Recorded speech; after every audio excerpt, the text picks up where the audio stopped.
Hello, and thank you for coming. Thank you to Civo for hosting this conference and inviting me to speak. I have an interesting story to share with all of you today. My name is Ryan Clements, and I own and manage Byte Bot. It's a software agency that does a few things in the software field, but one of my favorite things to do is help back-end engineers with the front ends that frustrate them. I keep up with the front-end space so that they don't have to. I also coach software developers in this field, and I work with technologies primarily React and Vue ecosystems. I also do a lot of open source work. There will be links to get in touch with me if you should so like that. I'm also available for hire, but these will all be in the end. The story I would like to tell you is particularly the story of this. This is my blog if you decide to go to it. This was the very first blog post I ever made. I wanted to see if blogging would be right for me since I have a lot of stories to share. And I said, okay, you know what I'm going to do? I'm going to use Next.js. If you're familiar with that, it's a it's a framework to build React front ends. You can also use it to build websites and blogs. And I said, you know what, I'm also going to use this technology called Storybook because that was like the hotness at the time. And I was like, cool, I'm going to get the two to work well together, but no, they don't work well together. For example, for a little bit of a backstory, this is what Storybook looks like. It's a way to develop components in an isolated fashion. It's a massive developer experience boost, but you don't really need to know what it is. Just that you can develop websites in it, and it really helps develop front-end applications. But just to get the two to work well together, since Next.js does a lot of build time magic to get things working for you under the hood, this is just what you have to do to get CSS working. This is a real code snippet of what I had to put in there. And this isn't even the full file. This is just to get CSS working. And then here's another example of how to configure image imports. Here's another example of what you need to do to get the actual image component loading. This is another example of what you need to do in order to get the build time magic for image loading working. And this is what you need to do if you use the router. This is actually open source code on the package I ended up creating, but I do want to give credit where credit is due. This is actually code from a guy whose online name is Life is Content. Big shout out to him. He's an awesome coder. He helped me in this project. But you kind of get this idea that this isn't pretty. You just want it to work. So why do I need to search for like the two blog posts that get you 40% of the way there, and then you have to battle through errors to get yourself the rest of the way? And let's hope you don't evolve your application, because that means more build time magic that you're going to have to worry about. And what I came up with was like half a solution. I mean, it fit my needs to get the two to marry well together. And I'm like, all right, ship it. So on January 20th, 2022, I said, all right, I'm going to put this out in the world. This is version 1, and it's still out up there on NPM. And I put it in my own application and said, oh, okay. But then this happened. This is a real tweet from Storybook that said, hey, by the way, there's this new add-on out there that integrates the two together. I was the first one who did a full integration between the two technologies in a zero config way. And then this happened. I don't know if you know who Lee Robb is, but he is like in charge of Next.js at Vercel. And he's like, I want your add-on to be the default way to build Storybook applications with Next.js. And I'm like, holy crap. And then he put a heart in the issue. So I was like, wow, this is awesome. And then this happened. And then the issues started flooding in. Like, I gained a lot of adoption in that short amount of time. So I was like, whoa, crazy. All right. But I learned a bunch of lessons that I want to share with you in your own. This is stuff you can take back to your own workplaces, and especially if you do open source development. But the first lesson is to scratch your own itch. If you've got a problem, chances are you're not the only one having a problem. I wasn't the only one trying to integrate Storybook and Next.js. I mean, this was just a common thing to do. And I put it out there, and it turns out other people had this problem. And as a corollary, it doesn't have to be perfect. Like, I had half a solution out there. It worked just for me. And then as a corollary to that, you will never be able to predict the needs of your users until you ship. You will never, ever, ever, because this started to happen. I had almost no idea what style JSX was, but apparently people used it within Next.js applications, and this was something that is in the documentation. I got to give it to them. So I'm like, oh crap, I never configured that. Let's go add this to the add-on. And then this happened. It's like, I never use WAF or TTF files, but this person did. So I'm like, oh, okay, got to go fix that one. And then this happened. This is barely an API in Next.js, but someone was using it. I mean, there's a newer way to do it, which is why I never knew about it.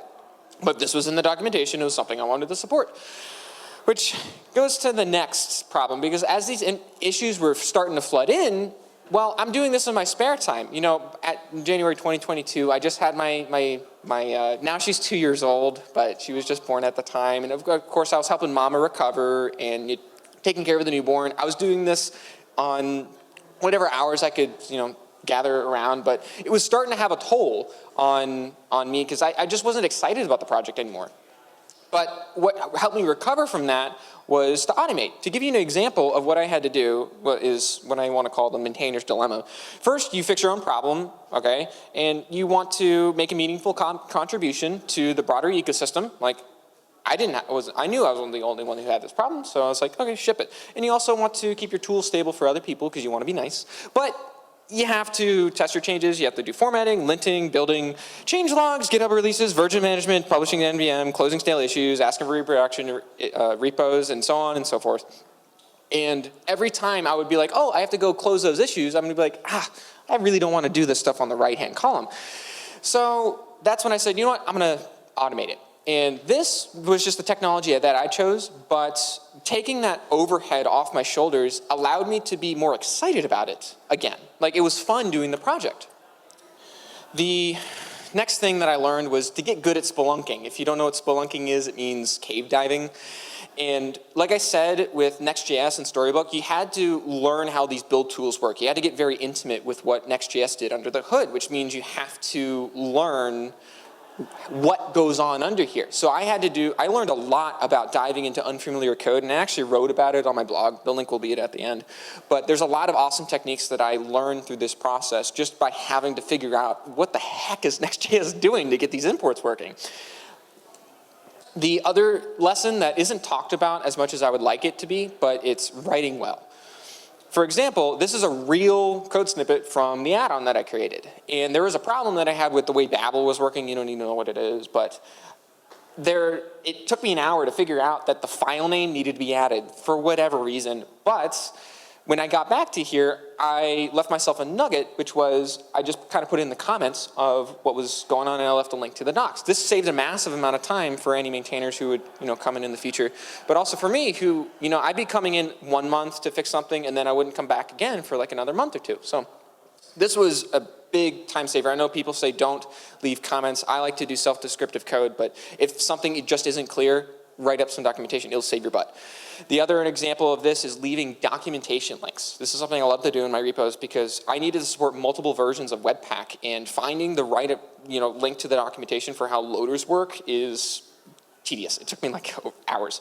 But I left this in as a comment, and it saved my butt later on because now I knew, okay, why is this here? Why do I have different ways of handling loader options? It's because, well, in V6 something changed. Here's another example. When I would solve issues, I quickly learned, oh crap, what did I do in that issue like a month ago? Well, I started leaving comments like this, which people probably thought I was crazy for thinking, oh, you know what, why is he describing to me what happened underneath that caused this issue? But actually, this is for me 3 months later, when I needed to figure out why I did this. Because sometimes I would make a decision that would impact the long-term goals of the project, but then someone would bring up another issue later on that I was like, oh crap, what did I do? Is this considered breaking? Well, I'll go back to this. And then I had all the context I needed to go back. It also gave me abilities to link later on.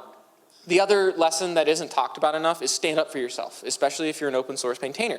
Because you do this in your spare time. You probably can't read this from where you're at, but this is where I told someone I can't support it. I'm doing this in my free time. They wanted me to add Webpack 4. You don't need to know what it is, but I was supporting Webpack 5, but they wanted Webpack 4, and I'm like, I'm doing this on my own. I don't even know if Webpack 4 is used a lot with this add-on. I didn't have any telemetry on this. So I said, if there's enough community engagement, then I will adopt it for the good of the community. And I thought, I'm a people pleaser. I was like, I told someone no. But then this happened. They said, okay. And that was enough, just to say no. Like, it's fine. Things are always, people understand that things can come up again, like if there is, changing circumstances. And then he said, oh, just put something in the documentation, that'll be fine. The next thing regarding documentation is write good documentation. This is something I bring everywhere with me. And just to give you an idea of what I think good documentation is, this is an example of the documentation of the add-on. It keeps on going and going and going and going.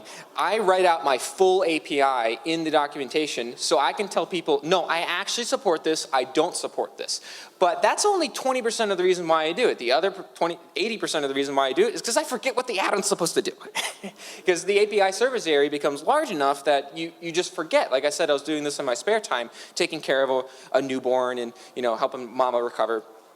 And of course, doing other things in my life. So having this saved my bacon so many times. And at the same time, what I would realize is sometimes things aren't, like there's easy ways to trip up using the add-on. So I created an FAQ section at the very end with common problems that people would come by. And what I noticed is when I had this really, really good documentation, I didn't get a whole lot of issues saying, oh, how do I use this thing? Or what is this supposed to do? I noticed that I just never got any of those. So I can't prove it, but I want to say that having really good documentation is one of the best ways to get adoption on your product. And is probably one of the better reasons why this got so much adoption as it had. The next lesson that I had to learn was letting it go. For example, it got so much adoption that Storybook said, hey, we want to upstream this. And I'm like, good, because I'm really burnt out. Next.js just released version 13, I think it was at the time, which brought in something called the app router, which is a massive change in the way to structure your Next.js applications. So there's a ton of new features to support. And I was very happy to turn over the reins to Storybook, who actually have paid maintainers to work on this stuff. And I consulted with them to get this upstream and clean things up and also make good migration documentation. But I was really happy to let it go and kind of see it blossom from there. And I checked the downloads every once in a while. It's like the peak for me was 146K downloads for 1 week, and now they're getting close to 1 million. So it's just really cool to see that, see the progress there. And the next thing is that it's worth it in the end, because you get comments like this, which is just say, hey, thank you so much, it worked like a charm.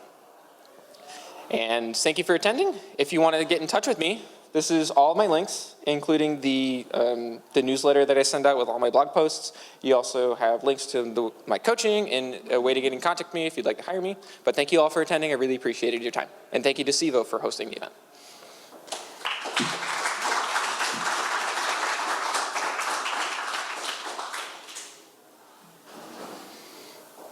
I think we have a couple minutes if anyone has any questions. Yeah? Open source? Yeah, I'm getting more into Next in my free time. I try to, I just really love the philosophy that they have in their open source projects. I still do a lot of Next.js development.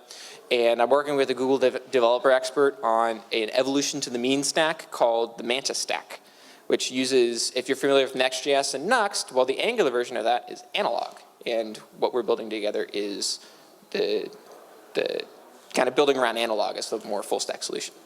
Yeah, I think there was one back there. Questions? Yeah?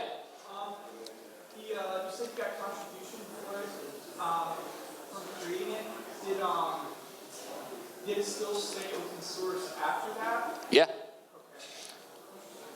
Okay. Yeah, Storybook is open source through and through.